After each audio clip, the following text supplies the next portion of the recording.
From Los Angeles, California to Detroit, Michigan, Jared Goff goes. The Detroit Lions have decided to trade Matthew Stafford, their veteran quarterback, to the Los Angeles Rams for Jared Goff. Now, the Rams over the last couple years have been making decent success with Jared Goff as their quarterback. Made a Super Bowl appearance with them. You'd have to think getting a veteran quarterback like Matthew Stafford along with that team that you already got, you got to think they're a Super Bowl contender for as long as Stafford's healthy and they got him under contract.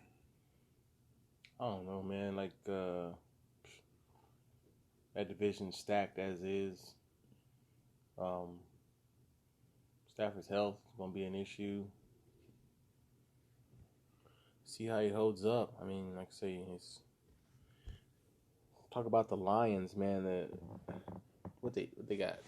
Two first rounders and a third rounder. Yeah, the Detroit Lions trade Matthew Stafford to Rams for Jared Goff. The Lions have agreed to trade Stafford to the Rams for 3 draft picks, including 2 future first-round picks and a 2021 third-round pick. Those 2 future first rounds are in 2022 and 2023. So Jared Goff is going from... He's still in the NFC. He's going from Detroit to Los Angeles. Now he's got to worry about the 49ers, the Cardinals. Jared Goff's with Detroit. Yeah, I'm sorry. Matthew Stafford's gone to the Rams. He's got a ride. Yeah, Matthew Stafford has to worry about 49ers, Seattle, and the Cardinals. While Jared Goff now has to worry about Aaron up in Green Bay, the Chicago Bears.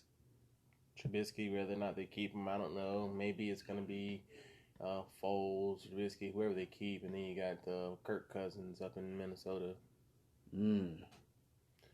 So, I mean, Detroit got younger quarterback. They got younger quarterback more and picks. More. I'd have pulled the trigger on that trade too. So as I heard that's they're giving up for Matthew Stafford. If I'm not mistaken, he just came off of a serious back injury. If not this past season, the season before that. Yeah, it was. He's 12 years in the league. I mean, it's like I said, it's about win now. Like everybody jumps to win now, and some teams are built through the process or continuing to build through the process.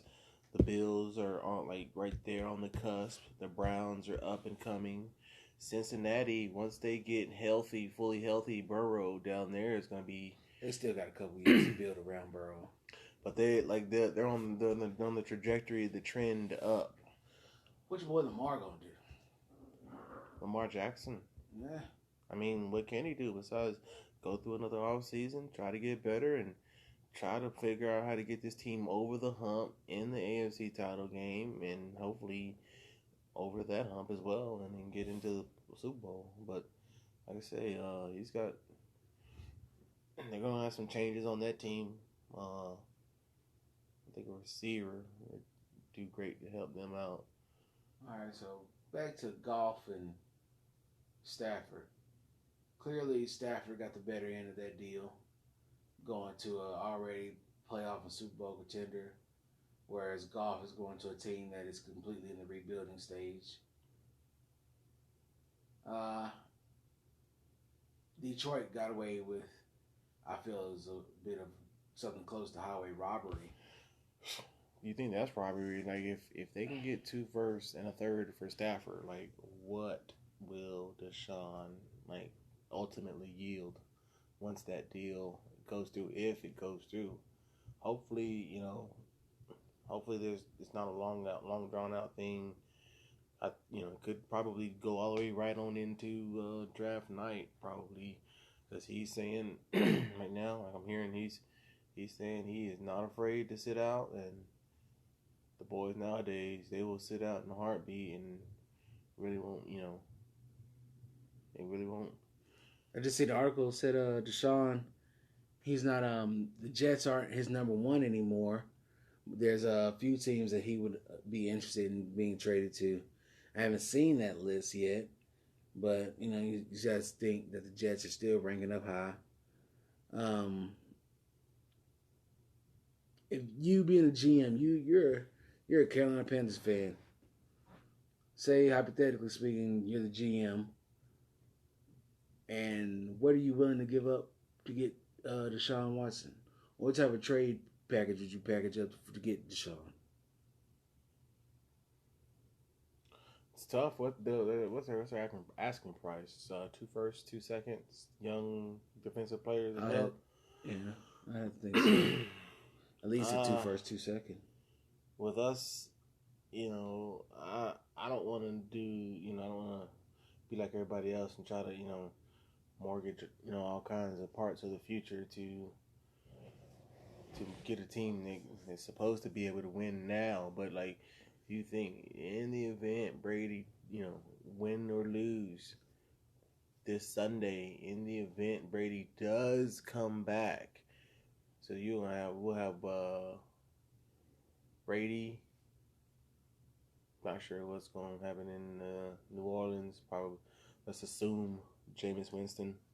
The 3 possibilities in New Orleans are Breeze, Winston, and Hill. What do you? Maddie's probably going to be back. I'm a Falcons fan, diehard. Maddie will probably be back. So no Deshaun. You're looking at a Bridgewater against the same 3 people. Well, no, 2 people, because Brady and Matt Ryan. But either way, I think if we were gonna sacrifice a draft, let's just go ahead and sacrifice this one that we got coming up now. Just for Deshaun, I'd throw out first, second, and third to him. You go your first round, second round, and third round pick for Deshaun? Yeah, for this year? Yeah. If I were gonna completely scrap a draft, might as well scrap this one. And if that if that was to go through, it wouldn't. Huh? It wouldn't. I don't think it's enough. I don't know. I know, but just saying first, second, and third, just to say I even went as far as saying I'd give up 1 through 7 for Watson and Deshaun. I give up my entire draft this year for them 2. I'll send back Bridgewater. I'll send back Kawan Short. I'll send back probably contracts I wouldn't want, but I'd give up 1 through 7 for if I could get both of them. That would be a mixture of win now / future move. Got my quarterback, for the next 10 years, and J.J. Watt along with the young talent that we've got already. Man, yeah, I'd give up 1 through 7 for both of them right now. I'd give up my entire draft right now. We went all defense last year. Only thing that will hurt us is those contracts. But realistically, I wouldn't want to give exactly what Houston's asking, 2 firsts, 2 seconds. We got holes and stuff. Nah, I wouldn't. Like I said, I would give up.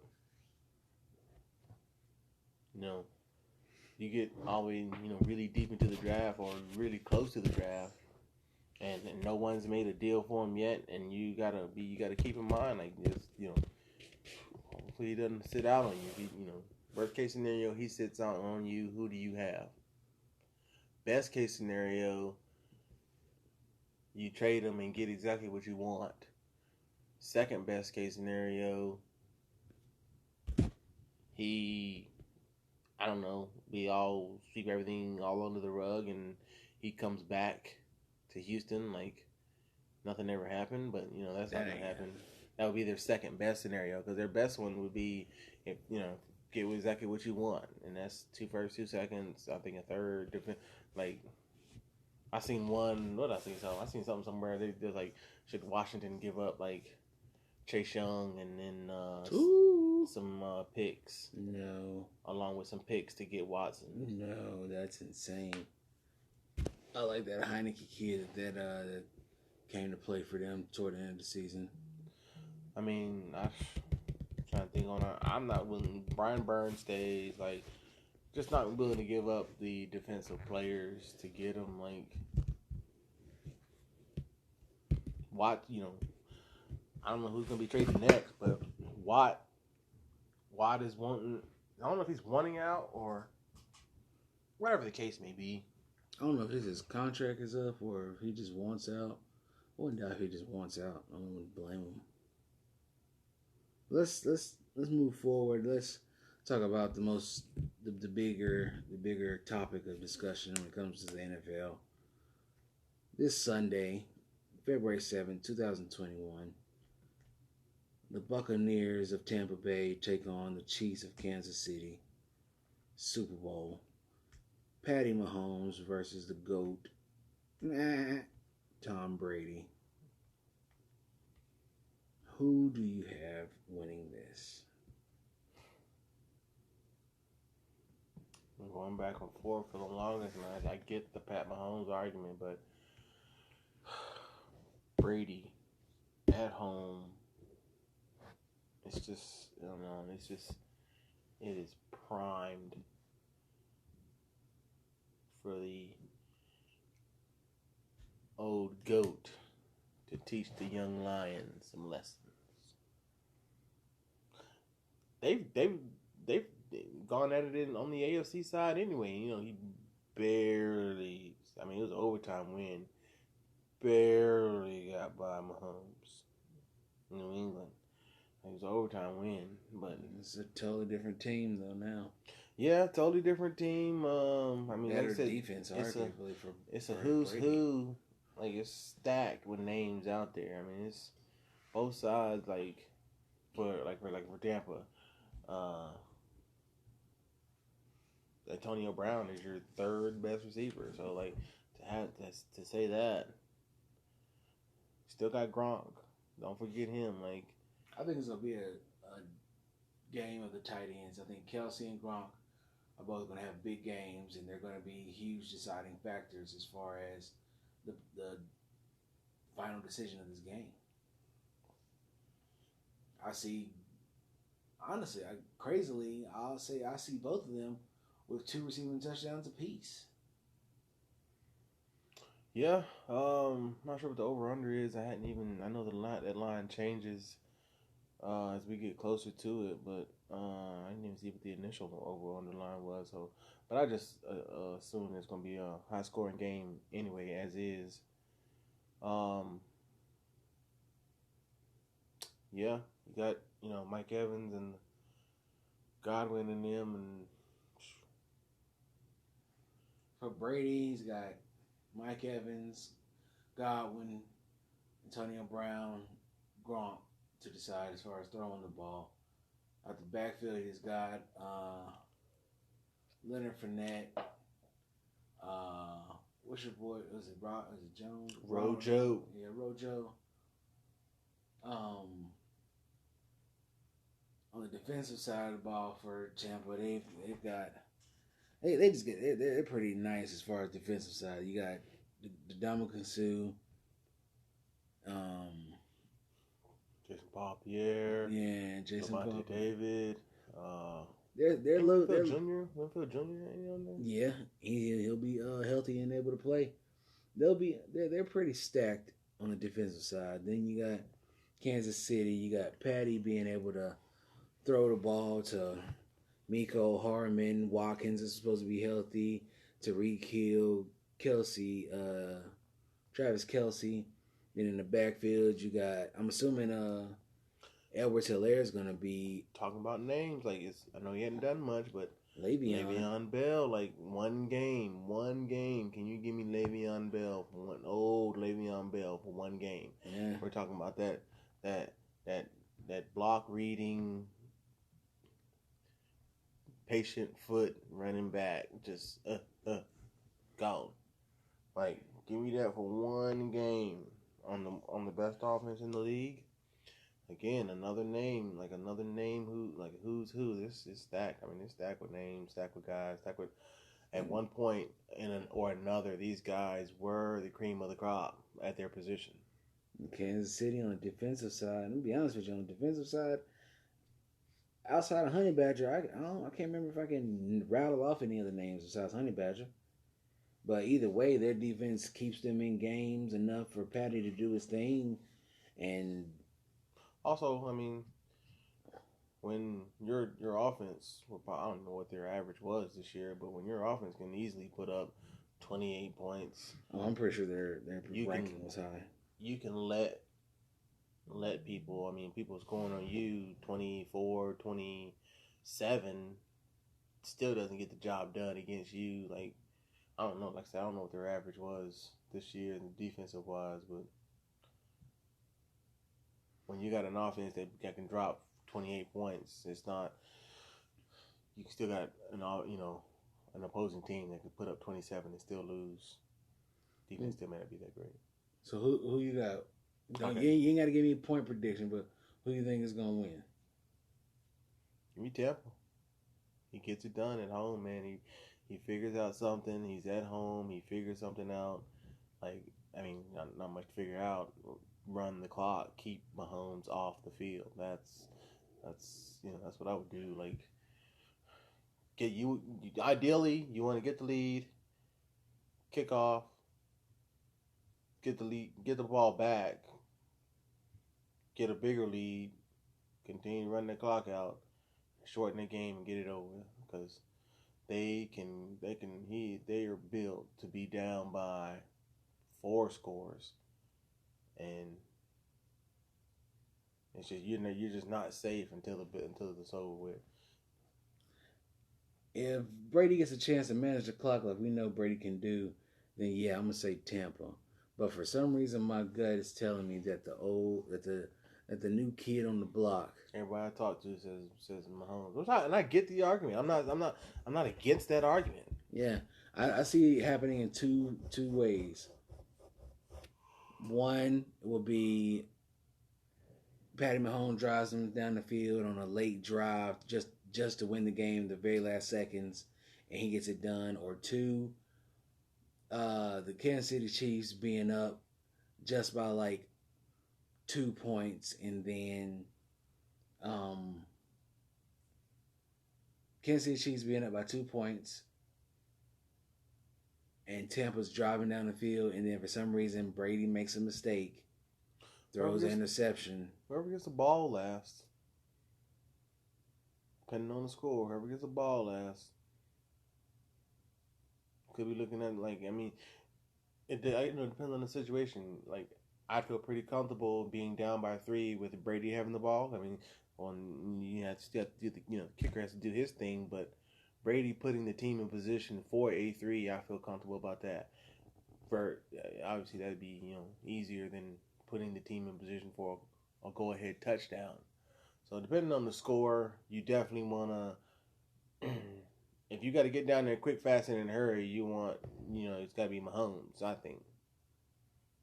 But if you need to get down there, like, and just I mean, it's gonna go either way. I mean, we're talking like one quarterback can do it and the other quarterback won't. Brady just has a true history. Well, Mahomes, he's been doing it too, but Brady has a true history of getting the ball, having the ball last, and killing a team at the very end because he drove down there. I mean, like I said, Mahomes, he doesn't have that, he doesn't have it built up yet. He's got what little bit he does have built up, but I'm sure he'll have those times too.